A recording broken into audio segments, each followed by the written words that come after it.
Alright, I think I'm finally ready to buy my dream car. Oh, hold on, Sebastian. Before you sign on that dotted line, I need you to watch this video. Why? Because I'm going to help you avoid a disaster like this. So you found the perfect car, put down a deposit, and the seller tells you to pick it up tomorrow. But when you get there, you realize it's missing something. What? Well, no one thought to tell you that your drive would end work with your setup until it was too late. Well, don't worry because I'm here to help you avoid this problem. Today, I'm going to explain how to partition and format any drive on Windows and Mac, and best of all, it's going to take less time than waiting for a dealership to fix a problem that should have been avoided in the first place. But before we get into it, remember to hit that thumbs up and subscribe so you don't miss any of our awesome videos. Now let's get into it. Okay, let's start off by clearing up some key concepts. First, what is a partition? Well, imagine a physical drive like a blank sheet of paper. It's empty, but ready for use. Now imagine your computer trying to write on that sheet of paper, but having no idea where to start. That's what happens if you plug in a drive without first dividing it up into sections, aka partitions. Each partition is like a separate piece of paper, telling your computer where to start and stop writing. Without this organization, your computer can't even begin to use your shiny new drive. Okay, but why do we need multiple pieces of paper? That's where formatting comes in. Formatting is like deciding how to write on each section of the sheet. There are many ways to write on a sheet of paper, but only some make sense for every situation. Like writing in pencil versus pen, for example. You can also write in cursive, print, or even use a typewriter. These methods are similar to formatting options, such as FAT32, NTFS, HFS+, and APFS. They're called file systems. Each has its own pros and cons, but to stand out, NTFS for Windows and APFS for macOS. Why are those two? Well, they're made for their specific operating systems and are often the best choice. Finally, what is a volume? Well, it's what you see in Windows Explorer or Finder. So to sum it up, your computer sees the physical drive and decides how to manage it based on your instructions. That's what partitioning and formatting is all about. With that covered, let's dive in. We'll start with Windows. First up, let's open Disk Management. To do that, search for Disk Management in the Start menu or right-click on your Start button and select Disk Management. Once that's open, you'll see your current volumes at the top and a graphic representation at the bottom.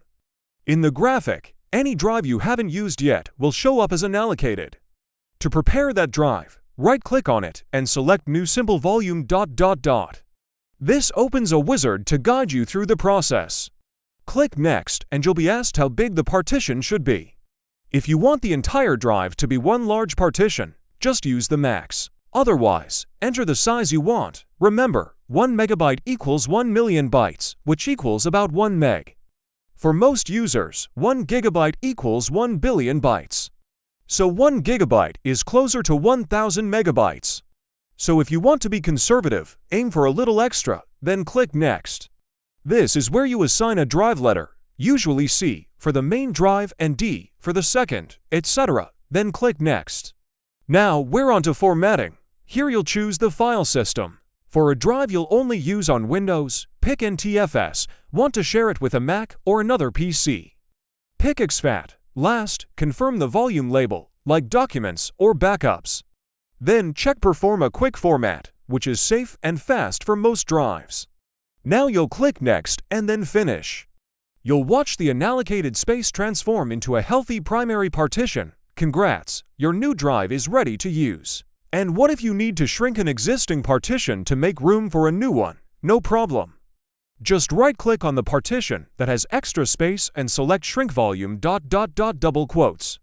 Enter the amount of space you want to shrink. Keep in mind that 100,000 megabytes equals 100 gigabytes. Then click Shrink. You'll notice a new block of unallocated space.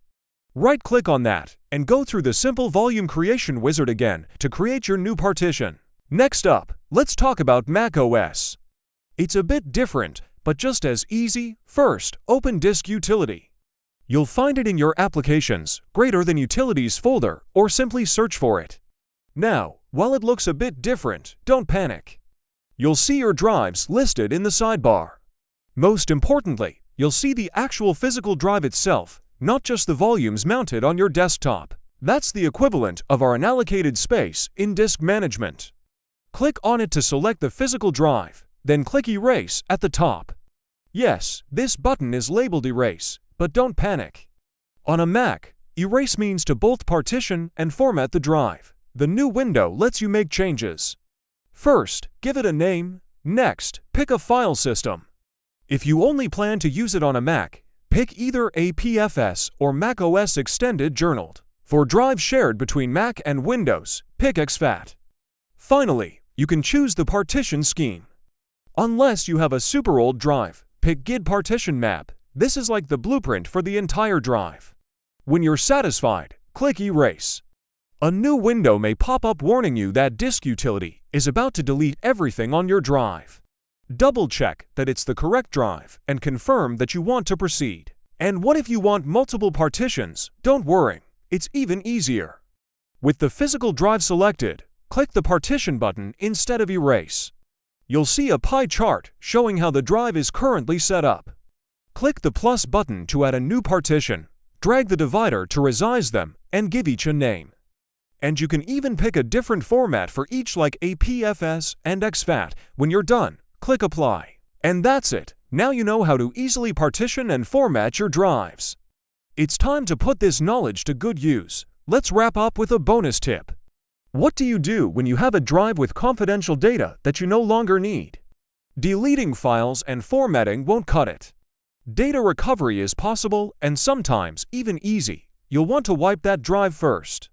In Windows Disk Management, when you right-click to format, uncheck Perform a Quick Format. Instead, this option runs a full secure erase, but it's painfully slow.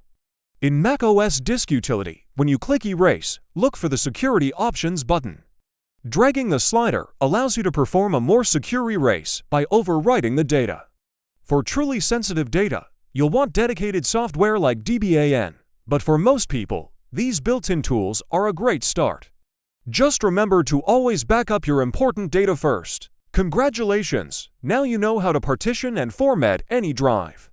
You can use your drives however you want, whether it's for gaming, backups, or anything else. If this video helped you, please give it a thumbs up. Also, let us know in the comments how you plan to use your partitions. Thank you for watching and stay tuned for more useful tech videos.